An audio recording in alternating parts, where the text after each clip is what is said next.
Hello, welcome, please come in. It's time for the start of a new solo class series. And per the vote of my patrons and YouTube channel members, that series will be Final Fantasy Rangers only. And I'm very excited to get into this. Ranger is a class I don't really ever engage with, mostly because in the early games, arrows were consumables, and I struggle to use consumables in any game for any reason. So this will be a good time to hop into and use classes I'm pretty unfamiliar with in any real practical sense. And we are, of course, starting in Final Fantasy III, because it is the first game with a Ranger class. However, Ranger is not a first crystal job, so we're going to need to press ahead to the Fire Crystal. I really wish there were a way to access the jobs earlier, like the modified save I have for FF5.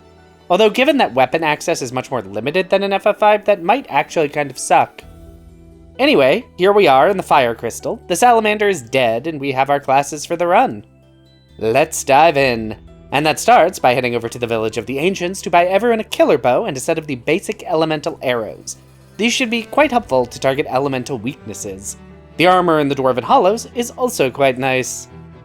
Rangers acquired and set up, and it's time to get captured. This gets me into Castle Hein. This area has some money, some consumable items, but the real star of this zone is the boss, Hein himself. Now the big issue here is that Hein has a rotating elemental barrier. In theory, I have elemental arrows, but my attacks don't seem to care. Elemental weapons are weird in this game. I ran into the same issue with scholars. Why do elemental weapons ignore Hein's barrier? They also do very little damage. At least Hein's damage is pretty low. I still need to burn a decent number of high potions, but Hein is a pretty scary fight, so it's definitely worth it. And I should speak on the Ranger's unique skill in the Pixel Remaster, Barrage. This hits the opponents 4 times, spread out among any number of opponents there happen to be. Each hit deals less damage than a basic attack, but will do more and more damage as my job level increases. At this level, Barrage deals about 20% more damage than a basic attack, but by job level 71, it will deal 140% more damage, so that's a pretty big upgrade. Anyway, that is Hein down. Not a difficult fight. Not really, anyway. Just kind of tedious because my damage was awful. Anyway, it's into Castle Argus to loot all their treasure chests. In retrospect, I could have actually stolen these earlier, but I don't think any of them were actually useful. Why didn't I use any consumable spell items against Hein?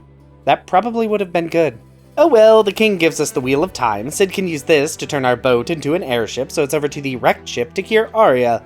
Then it's over to the Temple of Water to grab a crystal shard, and it's into the Cave of Tides. This dungeon has no treasures, which has always felt kind of weird to me, and it's time for the next boss, Kraken.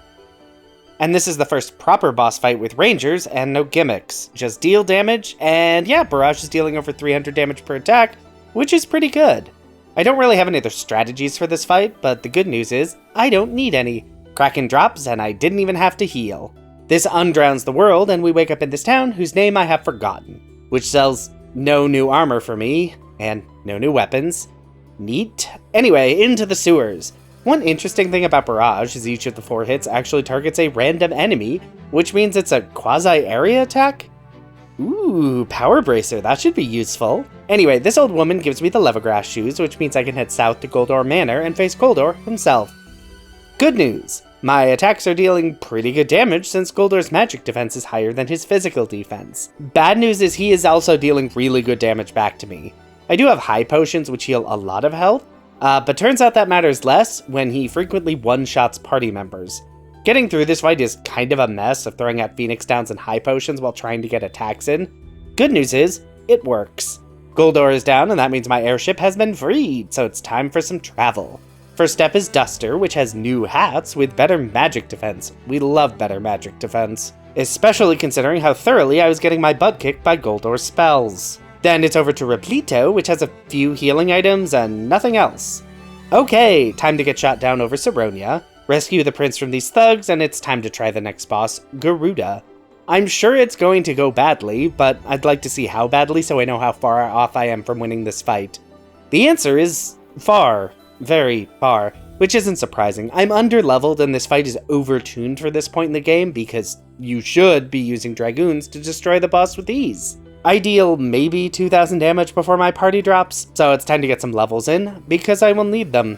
Given that this game has elemental arrows, I really wish there was some kind of wind arrow. That'd be nice. Anyway, grinding continues. Okay, time for another attempt. So, my damage has gone up considerably, and I can actually survive some lightnings. Big issue is my healing is limited to high potions. These do heal more than lightning deals, but not by a ton. So I have to take breaks between attacks to try and get my party healed up.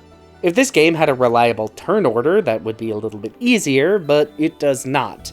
However, I managed to get enough healing and enough attacks to beat Garuda. That is good news. That is the first major roadblock of most runs. Completing that also gets me a decent number of treasures, none of which are super useful, and the Nautilus airship, which is very fast and very nice. Anyway, now it's over to Doga's Manor, then into this mini cave to reach the end and unlock the Nautilus's ability to be a submarine. Very exciting. I then forget where to go, apparently. No, it's time for the Temple of Time. Most of the treasures here are useless to me, but there are 2 protect rings, always nice. Anyway, no boss, just a fancy loot. I can take this over to Unei's shrine to wake her up, and then it's over to the ancient ruins. Ooh, Medusa arrows? Not bad. Not exceptional, but not bad. The rest of the dungeon is not notable, and again, there is no boss. But it does unlock the Enterprise, a big step up in my airship access, and my first destination is over these mountains to Folgabard, because the weapon shop here sells Yoichi bows and Yoichi arrows, which is a huge upgrade to my damage. I can't believe I was stuck with killer bows this long. Anyway, time for some side content. First up is the Sunken Cave. Most of the treasures here are garbage, but I do pick up another elixir and power bracer. And holy cow, that damage is working for me. The splitting enemies are a bit annoying because I can't use barrage, but basic attacks can one-shot them. Then it's into Saronia Catacombs, entirely because I will need the free elixirs here. I will need every last elixir I can get. Then into Lake Dor, which has some more elixirs and Bacchus ciders, and I might as well head over to Bahamut's lair. The treasures here are fine, but the enemies are pretty easy to kill, and the experience is great, which I will need. Okay, side content complete, it's into the obnoxious mountain maze to reach my next story bit, the Cave of Shadows. As usual, the items here are fine but unremarkable, and it's boss time. Hecaton Care deals big damage, but it just doesn't matter. Wow, acquiring those Yoichi bows and some levels really amped up my damage. That's Hecaton Care down. Okay, well, with that down, it's back to Doga's Manor and to be teleported to this cave. And it's next boss time against Doga and Unei. And first is Doga. Good news is my damage is incredible. Bad news is Doga's is pretty scary too. However, no one even dies. Doga dropped in like 3 turns. Okay, let's start the fight with Unei, which goes about the same. She is actually less threatening because Snowstorm deals less damage. And while it does hit all targets, it doesn't matter because she will not deal enough damage for that to be a problem. Okay, we are stomping through this game. This honestly feels very Monk to me, which is good. Monk did great in this game. I mean, I guess it was Black Belt at this point, but that's fine. Anyway, let's do a bit of leveling to prepare for the final dungeon, and the best place to do that is in Bahamut's lair. Everything here just gives so much experience. And real quick, let's take down the last Crystal Guardian. Titan continues the trend of dealing a lot of damage to my party, and it not mattering because I am so very strong. Wow, playing this game with actual damage dealing classes is so nice. It makes everything so much less miserable. And with that fight concluded, it's time for the final dungeons in the game. First up is this stupid maze. Nothing interesting here. Moving on to the Crystal Tower and Eureka. I actually don't know if there's anything here I care about. I mean, there are elixirs and a ribbon, I guess, so that's nice. I might as well also fight some of the bosses down here. It's basically free experience thanks to the damage I'm managing to deal, which is nice. Okay, Eureka down, it's time to explore the Crystal Tower itself. Again, nothing too interesting here, one of the downsides of Ranger, but at least it's adding to my elixir stockpiles. And the random encounters here are actually pretty easy, something about dealing 8 to 10,000 damage per round. Other than red dragons, obviously, because they have way too much HP. Oh well, gonna do some grinding to get a few levels under my belt and hop into the Xande fight to see how it goes. Okay, diving in. I'm pretty sure this isn't going to work, but I want to see what sort of numbers I'm looking at. Good news is my damage is pretty high. Bad news is Xande's is higher. Alright, as expected, it's time for the endgame grinding, because FF3 has a badly balanced endgame.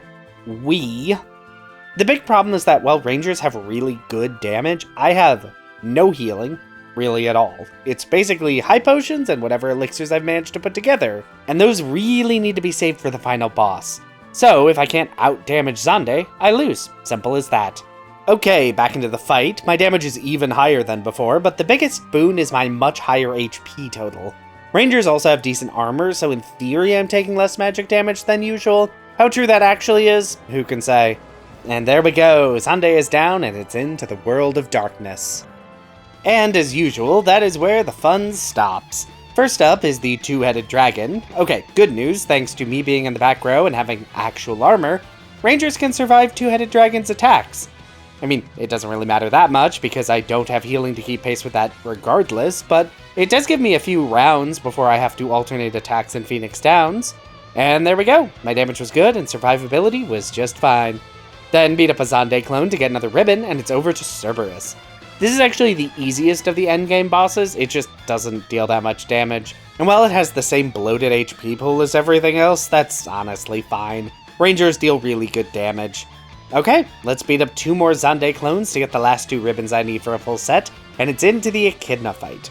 This is the first properly difficult fight in the World of Darkness, though that honestly isn't that true here. None of her magic is actually that strong, and while she has a lot of it, I can pretty easily out-damage her and win the fight. Okay, this is going pretty well, actually close to black belt good actually. So it's Ahriman time, and this is where the buck kind of stopped. The big issue is that Ahriman has both Quake and Meteor, and despite my decent durability and defenses, Ahriman can absolutely wreck my entire party. Hey buddy, could you do me a favor and spam something else? My damage is still good, it's around 3,000 per barrage, but wow, that damage is bad. And sadly, Rangers have no versatility in this game, so it is grinding time. Hooray! So I've gained some levels, but it doesn't look like this will be enough.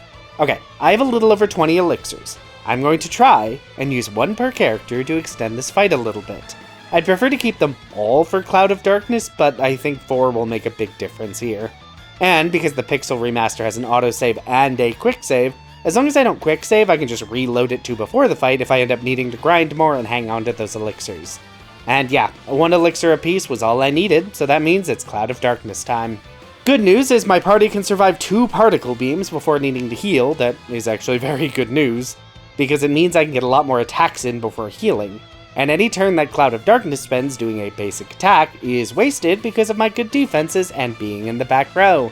There's also not really any strategy here, it's attack, attack, elixir, repeat. Maybe 1 more round of attacks if Cloud of Darkness wastes a turn. And it's close. So very close. I am out of elixirs and only 1 ranger is left standing, but I win the fight, taking down the Cloud of Darkness with 0 turns left to me. And that was Final Fantasy III, beaten with only Rangers. And that was pretty fun.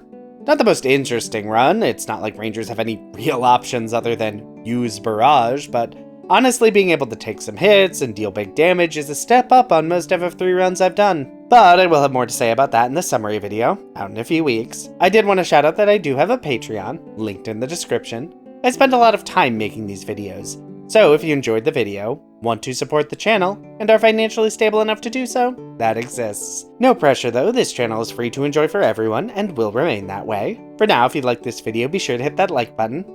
If you'd like to see more of this, feel free to subscribe. Hey, maybe leave a comment if you have something you'd like to say. But whatever you decide to do, have a safe trip home.